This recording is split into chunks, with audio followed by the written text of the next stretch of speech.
What do you wish more people understood about putting? Yeah, I think people need to understand that a made putt doesn't necessarily mean that it was a good putt, and a missed putt doesn't necessarily mean that it was a bad putt. Because feedback in putting is just it's objective, but it can lie, right? Like just because a putt goes in doesn't mean you hit it on your line or with good speed. And so that means that we need to be relentlessly focused on what we can actually control, right? If we're not paying attention to what we can control, then we can quickly get off course and start judging our performance on things that are outside of our, little bubble of things that we can control right in front of us. And I'm excited to talk about a lot more of that today in the finale of the range series. Nice, good way to kick off the podcast, talking through every single category of strokes gained. Today we're talking putting. I hope this is a long episode. I'm very excited for this one. Yeah. Other than that, though, Hayden, you're full swing of things down there. Obviously, it's super warm down in South Carolina right now. No snow has come your way. Life is No, good. no, on the contrary, we had folks sound the alarms. We had snow this past weekend. Nothing like what I've been accustomed to growing up in the Midwest or in the Midwest ish Kentucky. We don't know if we're considered South or Midwest. That's a conversation for another time. But we got like half an inch of snow and it was chaos down here in South Carolina. People aren't prepared or ready for that. So it was funny being on that end of things. But golf wise, yeah, I've been practicing a lot still, and the season is starting to become more real. So I've seen different tournaments pop up and sign up dates and all that kind of stuff. So we, yeah, the people call them the dog days of summer. For golfers, it's more of the dog days of winter. But I can feel like I see the light at the end of the tunnel. Even though Puxatawny Phil gave us 6 more weeks of winter.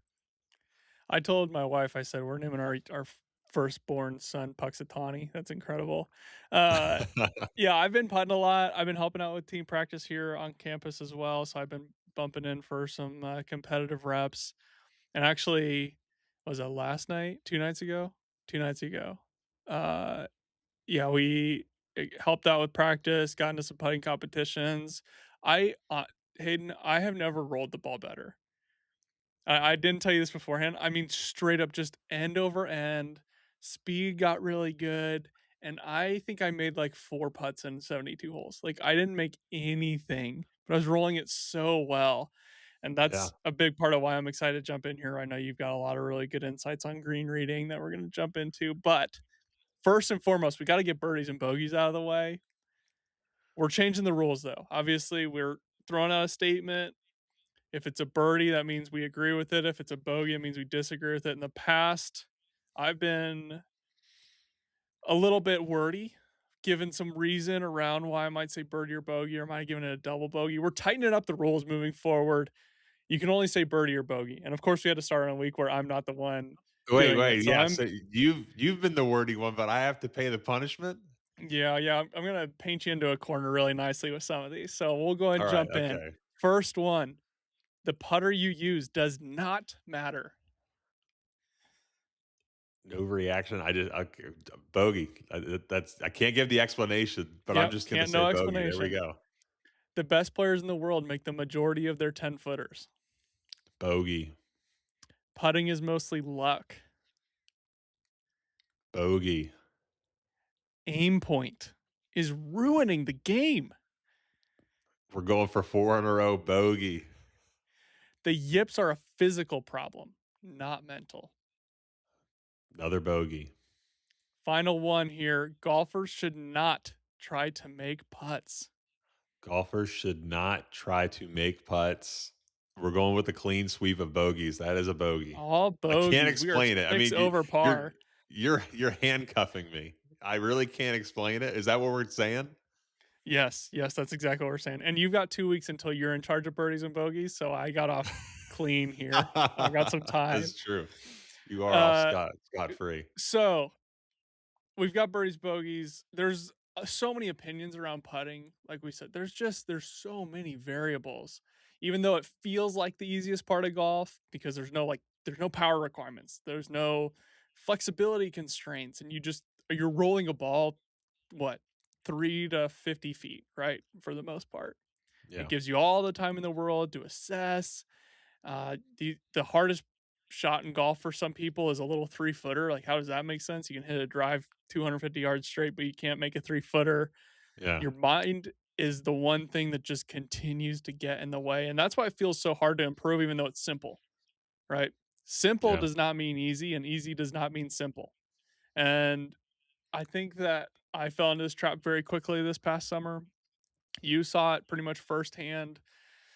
Um, my putting was objectively horrendous this past year. I mean, it was historically I've been a really good putter, and we'll get Yeah. into kind of why this changed. But this past summer, I mean, I hit the ball really good. I drove the ball nicely, but like over 4 rounds at the Ohio Am, I had 11 3 putts and a 4 putt.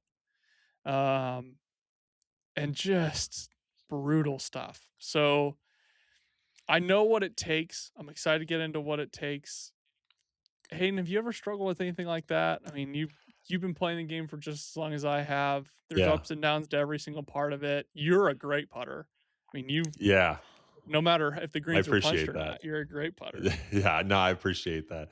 Isaac and I, we had the honor, we had the ability to play in a two-man event.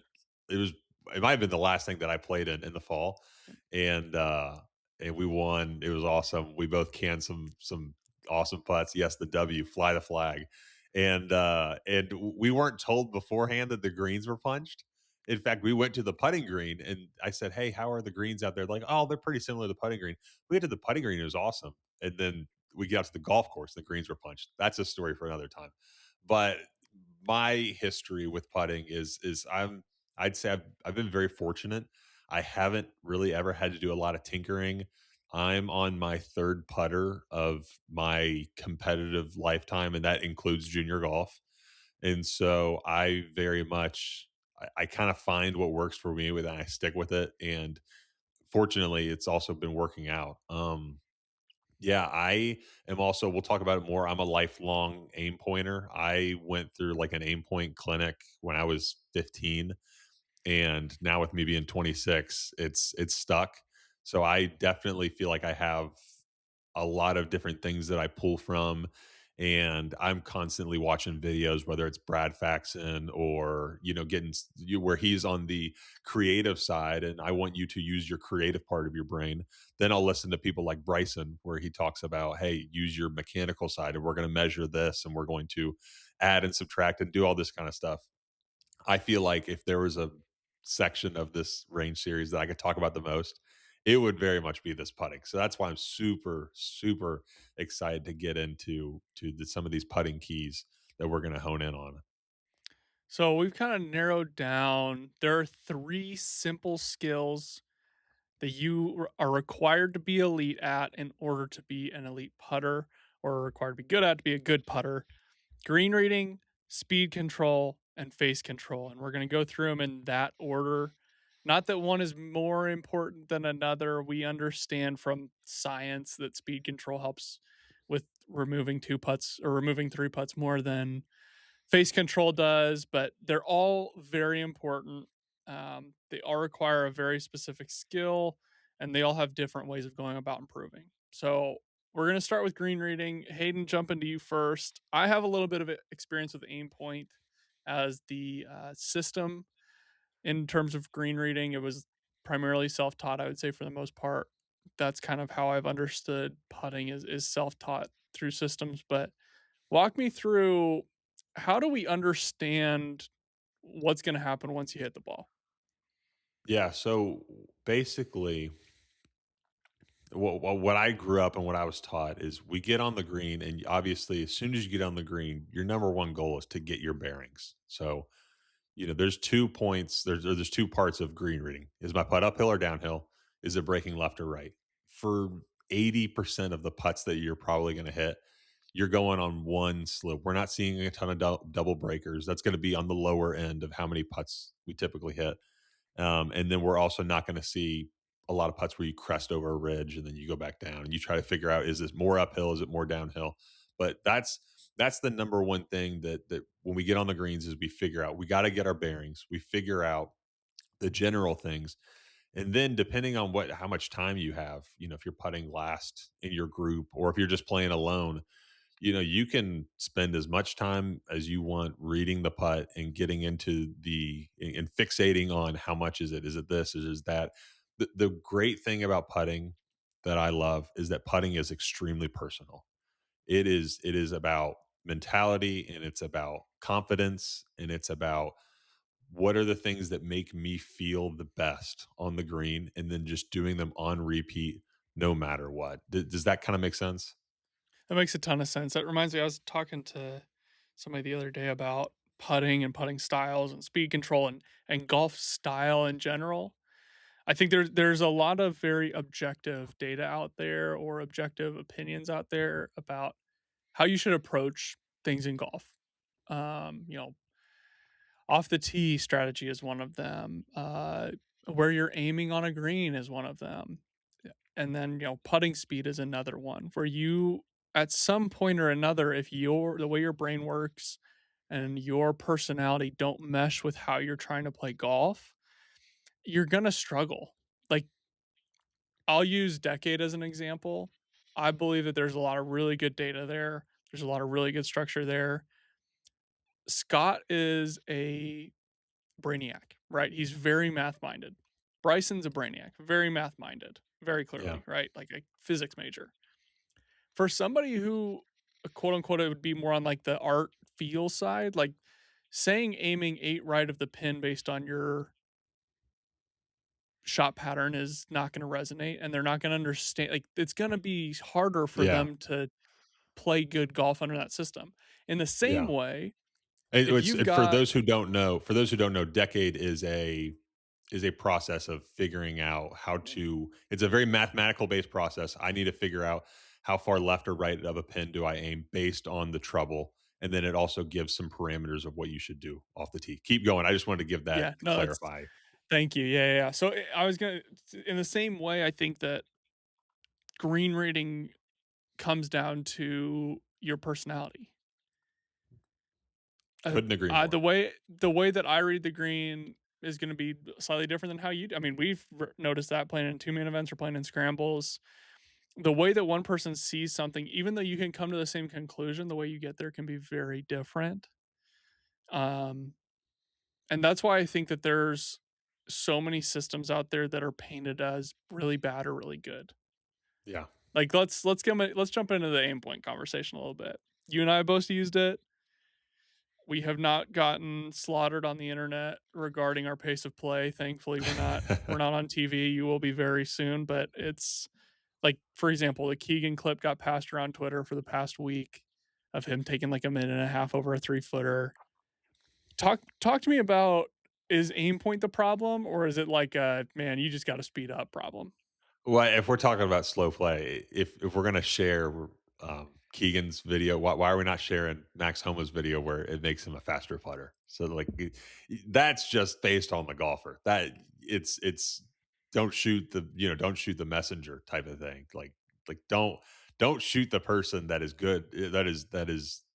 Or don't get rid of the system because you think one guy, one bad actor is the reason for all of it. If we're just talking about pace of play, if we're talking about aim point in general, the way that it is specifically designed is actually to 100% speed up your putting. But if you don't know it very well, then it might take longer.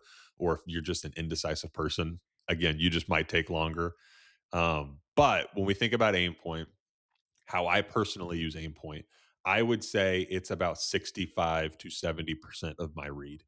And again, for people who are listening that don't know what Aimpoint is, it's a green reading system that basically requires the golfer to feel in their feet or feel, within their equilibrium. Does this putt break? Is it degrees or percent? I always get them mixed up. Percent. So it's percent. Is it breaking 1%, 2%, 3%, 4%, a 5%? If you had a 5% putt on most greens, the ball wouldn't stop. So 5%, if it doesn't sound like a lot, but I would drop a ball on a 5% slope and it couldn't hold its own spot right there. So basically you measure it out within your feet and then you're able to figure out how far left or right of the hole you're able to aim. And I don't know how they discovered this or figured it out, but the width of your fingers are the same, held at a certain distance away from your head, and then you cover half the hole. I explaining aim point in 2 minutes or a minute or even 10 minutes isn't enough time, but it's found to be very effective. It's for myself, it's proven, and I rely on that because it gives me a good baseline for where to aim. And then I can use the other 30% of my past experience, my past, you know, thousands of times hitting putts on where does this putt need to be hit in order for it to go in. Yeah, and obviously that's one of those where when I was really good at aim point, I was practicing it quite literally every day. I was out on a putting green every day practicing it. That's not reality for me anymore. Yeah. So let's talk through that kind of 9 to 5 problem that I'm running into, right? Yeah. Don't Awesome. necessarily get out to play as much, don't get out to practice as much. How can we, what do we need to understand about ourselves first to start the process of improving at green reading? Yeah. And then how can I use my warm up to get better at green reading? Yeah. So as I said earlier, we get on the green, we get our bearings. Where's uphill? Where's downhill? Where's left? Where's right? If you're really lucky, you get on a green that's sloped from the back of the green to the front of the green. I'm going to describe the certain positions of putts like a clock. Okay, so if you imagine that the cup is in the middle of a clock, all right, so it's completely, it's not closer to any number. It's right in the middle of a clock. If I was just to describe a putt as a 6 o'clock putt, that means if we're looking at it at a clock, you're putting from the 6 o'clock number, the number six, to the center of the clock, which would mean it's a straight uphill putt. Vice versa, if it's a 12 o'clock putt, it's a straight downhill putt. So, why do I describe that? So, when I have either A, been caddying, or if I've B, been trying to describe to someone, I'm playing with someone, they know that I'm a professional golfer, I get asked for a read all the time. And so I can, in my mind, try to picture where on the clock is this putt because it can help base what you need to do based off of it. Because if you have the 6 o'clock, the 12 o'clock, it's straight uphill, straight downhill. If you have a 3 or a 9 o'clock putt, those are the most that the putt could ever break. And so if you can get your bearings and figure out where is this ball relative to what I'm seeing this as a clock, it can help you understand and it can help very much simplify where everything is going. If you know, okay, because most of the time you're gonna get on the green, you're not gonna have the 6 o'clock putt. If you know where that is, it can help base everything. Hey, this spot right here feels dead straight and uphill, and I'm just a little bit to the right of it. So say it's 5 o'clock, 4 o'clock, then that means I know that it's going uphill and it's breaking left. What a lot of people don't understand is that you don't have to have perfect read and perfect speed to make putts. There's actually a lot of different types of ways you can get the ball into the hole by hitting it harder with less speed or softer. Oh, no, harder with less break, softer with more break. Um, and I say all that to say is that it doesn't have to be a one size fits all type of putt. Same thing, you're playing a scramble with someone, you guys are going to be hitting putts on a different type of wavelength, a different type of spot. And so it's really good to understand that you don't have to have a one size fits all for where your break and where you need to be playing a certain putt. So, very simply put, let's start with a simple drill to get a bearing of our green reading. Something that I like to do, very simple. You're going to pick a random 8 footer. You're going to place a tee where you think the ball needs to go. You're going to line your ball up there and you're going to hit the putt right at the tee. And you're going to figure out if you missed it high or low. And you're just going to do it a few times. Like, that's a great way to start out warming up on a green once you've kind of got an understanding of speed, which we'll jump in there. What is the ability to control speed? What does that come from? It's we talked last week how there's touch. There's the idea of touch and the idea of feel. Do I have it? Do I not have it? So when we think about putting, it's the same exact way. You're not going to know how hard to hit a putt until you just practice it and you just figure it out. There was it might still be. There was a trend going on where really good players would have their girlfriends or their wives or whoever putt on the green for them. So they'd play a par five and they'd kill their tee shot. And then they'd hit a 3 wood to like 10 feet. It's like, oh, my girlfriend, okay, she's going to putt for me. She's got a 10-footer for eagle. And the reason why the videos would go viral is because they've either never played golf before or they don't know what's going on. And they hit the putt like 40 feet past the hole because they don't have any clue. Like if you told me with any type of equipment or anything to hit something that I've never done before and try to hit it to the exact distance, I would do terrible. I would have no sense of feel or control. Like I don't kick, I don't play soccer. So if you told me, hey, kick this soccer ball and make it stop at 10 yards, I would be on the same spectrum as that, the viral videos of the girlfriends or wives. I would either kick it 2 feet or I'd kick it like 40 feet because I wouldn't know how to get it on that. So when it comes to speed control, you have to practice it and you have to know what level of touch and feel you have. But what I will say is you don't have to practice it that much. You will probably be surprised if you put a couple balls down and you just pick the collar of the green or you put a tee in the ground and you just hit a bunch of balls to that, your body will adjust to that pretty quickly. Yeah, and a lot of speed control I'll also add is removing variables from your putting stroke, from your process, keeping your tempo the same from the second that you're behind the ball, stepping in, getting over it, rolling the putt. There's so many things that affect it, but the simpler you can make everything, the more you're gonna be able to control your speed. Like you said, Yeah. there's some great drills. I love rolling balls to, if you got a few minutes, just, all right, I'm gonna drop a couple balls at different distances and roll them to the collar. I think a big key Yeah. of this is not hitting the same putt twice. Or we say don't hit the same shot twice a lot. Obviously, that's very oversimplified, but this is Yeah. another great example of if you hit the same putt twice, you're not the second putt. It's like, well, in what world is that helping you? Yeah. The best skill in golf that you can have is solving a problem correctly the first time. And so if you Mhm. solve it correctly the second time, well, congratulations, second team All American. Like it's not useful on a golf course. So one of my favorite drills for doing that is placing 4 tees at just a putting ladder, right? We're placing 4 tees a foot apart. So we've got a section of 1 foot, then we've got another section that can be 2 feet, we got another section that can be 3 feet. So we've got 3 total feet of tees, 4 feet apart, and we're gonna then set a tee 5 feet away from your first tee, 10 feet away from your first tee, and 20 feet away from your first tee. From 5 to 10 feet, we're trying to get it into that first foot. From 10 to 20 feet, we're trying to get it into that second foot, and then from 30, and I'll go back either in 6 inch or foot long increments. And then from 20 plus, I'm trying to get into those 3 feet, just seeing how far back I can go without failing, or trying to see how, maybe I'll place a tee at 30 feet and keep going until I get them all the way back to 30 feet successfully. But that's another good way if you've got 15, 20, 30 minutes to really focus. That's a great way to spend some of that time is by doing this intentional speed ladder drill. There's also ways to do it in both directions. Those are great if you're trying to get used to some speed.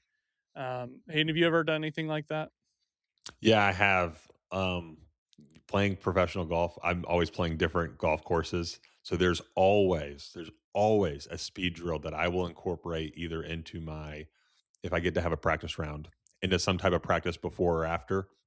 If I don't have a practice round, I will make sure to get to the golf course earlier in that morning or that afternoon, depending on when I tee off, and do some type of speed drill because I got to understand how fast are the greens rolling today? What are the uphill putts? What are the downhill putts? What does everything look like? Now, you played enough golf. I can adjust quicker to a 9, 10, 11 stemped green, but it's still super, super, super important that I do that. Another thing that I wanted to say, which we'll also get to tease a little bit of what we're going to talk about next week. We're going to have a guest on next week, and we're going to talk about the mental aspect of the game. And what's super awesome about that conversation is we're going to break down certain aspects like pre shot routine. I think when it comes to putting, especially speed control, something that we always need to incorporate into our pre shot routines, and it even goes into our full shots, is the last thing that you do before you hit your putt, before you hit your shot, is that you look at those target or look Mm, at where you're going. if we can have, if you're watching on video right now, you can see it. If the last thing I do is look up at it, go down, and then putt, it 100% helps in your mind picture how far away something is. So if I give another analogy to another sport, in hockey, when people are hitting a slap shot, they're not looking down at the puck. They might have looked down at the puck at some point, but they're looking right at their target. In baseball, you're not looking at where the impact's going to be. You're looking at where the ball is coming from. In football, Aaron Rodgers, Peyton Manning, Tom Brady, none of those quarterbacks were ever looking at their own mechanics. So, since golf is such a stationary sport, since it's such a sport where we have to be focused on the impact on the ball, it very, very, very much helps that if the last thing you do is look at A, how far away is that target, and B, what do I need to do to get that ball to that target that's far away. Absolutely. Couldn't agree more. And looking at that, like being very target aware is very, very important, but being able to hit it at your target is even more important. And so face control is the third big skill that we've got to be really good at. This is the one that I'd say I've spent the most time on in my life, just between hitting putts in the office or dorm room, or I really hammered this home in college. The ability to just deliver the face of your intended target. Now, this doesn't necessarily mean you need to line your ball up or you need to use some kind of certain tool or hit through tees all the time, but this is the easiest skill. That doesn't mean that it's super easy. It's the easiest. It's very, very, very important because if you can't hit your intended line, then green reading and speed control are fine, but you probably read the green wrong for how you hit that putt, right? Yeah. Um, I think this is a simple one, right? Like we're just gonna get. I mean, I've got way too many tools when I'm sitting over there, my Y golf putting thing, shout out. But that's one where it's got an adjustable gate for the ball, an adjustable gate for your club head. So you're trying to hit center of the face. Pels putting tutor's another one. Rolling it online. Tiger uses tees to roll it online. You can use a chalk line. You can use laser. There's a billion different ways to do it. You can use, I don't know, two whiskey glasses. Like you can you can use all of the above, right? Hayden, what have you used previously? Well, so actually, I wanted to ask you. You mentioned, okay, this is what you've worked on the most. This is what you've done the most. Why is it something that a guy who got to play collegiate golf, someone who is, you're doing it, you're in your mid am journey right now, but we're getting to be a decorated mid am. Why is this something that has either plagued you or something that you've focused so much attention and time on? Yeah. So going back to kind of the beginning of the episode, I mentioned that this was easily my worst year of putting. And it was not because of face control. It was 1,000,000% because of speed control. Face control, I was having a conversation with a college player the other day, and he was like, "Man, I've been struggling with my putting so much." He's like, "I feel like I can't make anything. I've just been really working hard on making sure I'm rolling my ball in line." I'm like, "Dude, you've rolled how many putts in your life? You've been playing since you were 2." Face control comes down to setup consistency. At that point, it's like, man, you've rolled enough putts. You're not going to hit it that far offline. Now, there's some maintenance stuff you want to do, but I spent so much time on it because it's very tangible, right? Hmm. And I believed in college, especially when I was kind of, I mean, really, really grinding on putting. I thought if I can spend my winters really getting my face control dialed, like just hundreds of putts a day, literally hundreds of putts a day from 8 feet. I had this whole tee set up um, to make sure my path was good and make sure I was rolling it online. And I had a laser set up, and um, I believed that if I could get really good at starting it online, then I could figure out speed control once I got Hmm. out there, once I got on the course. And to some degree, that can be true, but I think that it takes less effort to work on face control. And I think I was going to the easy thing, not the simple thing. Uh, and like we said, putting is very simple. It's easy to go to the easy thing. The easy thing is to go to some kind of very objective face control drill as opposed to working on your speed and getting frustrated, or as opposed to working on your Hmm. green reading and getting frustrated. It's easiest to get not frustrated at the face control stuff, I think. Not saying that it's still very important, but it's should take 2 minutes when you're on the golf course, and then Yeah. you should be focused on green reading and speed control for the rest of the time Yeah. because I don't know. I mean, I can't remember the last time that I hit a putt with like dead perfect face control and I missed it and I went, "Dang, I need to work on my face control more."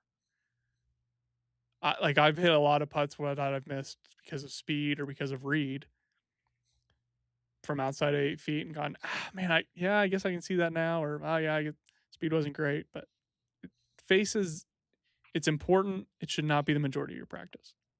So, do you recommend drills or do you recommend using some type of putting aid in order to help out? I think almost all putting aids are pretty much geared on your face control for the most part, correct? Correct, I would agree with that. I mean, yeah, I'm trying to think of I mean, and I guess blast motion maybe might be a speed one, but that's more like tempo, it's not measuring speed. Yeah, I think just finding something that you find engaging. Like, I rotate between a few. Like I said, for the most part, like today, I was rolling putts in the office at lunch. Uh, but when I go to a facility that's got a big enough green to work on speed, anything more than 8 feet, I'm spending 2 minutes max now on just making sure that, like, my grip's the same and I'm rolling it through the gate, and then it's all random from there, all speed control from there. And so then, Isaac, I would just recommend if you don't have any putting tools, any things to help you, any contraptions, I think the easiest thing is just you find a straight uphill putt and you mark a spot so you try to putt in the same spot every time, and then you'll be able to easily see, am I pulling it, pushing it, is my phase control. Now that would also be predicated on if you were lined up at the same spot every time. So we're 32 minutes in already. We haven't even talked about, do you line up the golf ball or do you not line up the golf ball? Again, that's where the personal preference of putting all comes in. But if you were to do that type of drill because you don't have your own putting aid, you would just need to make sure that you are actually every single time lined up in the center of the cup so you can tell whether you're pulling it, whether you're pushing it. Yeah, that's where one of my favorite tools comes in, which is my Black& and Decker laser level. It's like 40 bucks. I love that thing. It's great. Shows you very clearly where you're aimed or where you should be aimed. You can line the ball up very easily to that, and you can hit your line really easily. But all right, so we've covered the big 3, right? We're looking at Right. green reading, speed control, and face control. We've talked a little bit about that speed ladder. I love that drill. That's my go-to speed drill. Another really good one is just 18 holes random. We've mentioned in the past doing it versus somebody's always going to be great just to add a little bit of extra pressure. I think that something that's important about doing these kind of random drills too is removing the aspect of bias. So for these 18 holes that are random, make sure that you're not just rolling a bunch of 8 footers. Like, really mix it up. Throw the ball and just putt from where it lands. Yeah. Really got to mix it up. So we've got two. Can we round it out to three? What else we got? The drill that I do the most, and this is simple and effective, and you can implement it in yours, even though you're not a pro, you can implement it in yours. It works on both your speed and your ability to read and your ability to hit it online. It encapsulates all three. Is that you do what's called pullback. So you hit a putt, you try to do a lag putt, so a 30-foot plus foot putt. You hit your putt to the hole, and then wherever it stops, you pull it back the length of your putter. Most putters are around 3 feet. If you just want to walk off 3 feet, if you want to, imagine what 3 feet is, but you pull your putt back 3 feet and then you try to putt it and make it and see if you can get a certain amount in a row. My go to is always two balls and try to get three in a row. So that would be two times three is six. It'd be six in a row. And I think I can count on one hand how many times I've gotten it on my first try. It's very difficult because think about it. If you hit a lag putt to 2 feet, and then you got to pull it back to 5 feet. Hitting a lag putt at 2 feet, I'm like, oh, that's pretty solid. I'm pretty close. I could just tap that in. Well, now I got to hit two 5 footers in a row. So that one's a great one. Again, doesn't require any tools. It's completely free. And just like we talked about last week, if you're not a member at a club, you can go practice putting at any public course. You don't have to pay a dime, and you can go and get better at golf.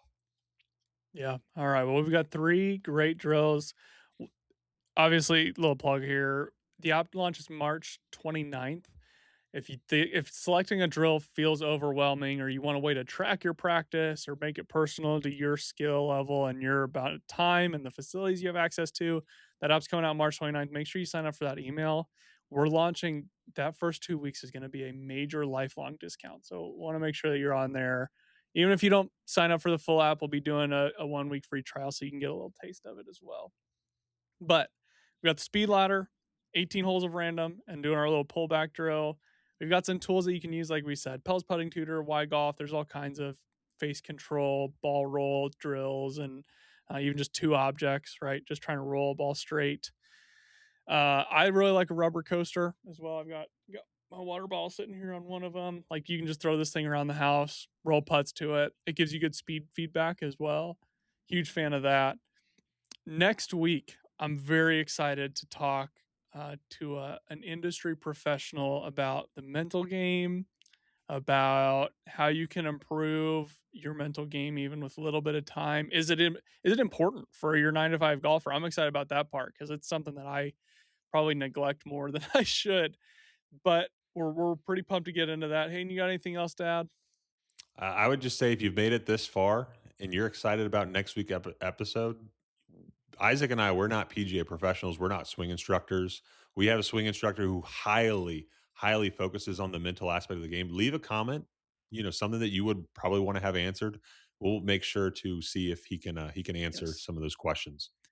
Yeah, we will sneak in any comment that is left down below. Absolutely, that's for sure. Well, thanks again for listening this week. We're really excited. I've been looking forward to this one for a long time, so I'm glad that we got to do it.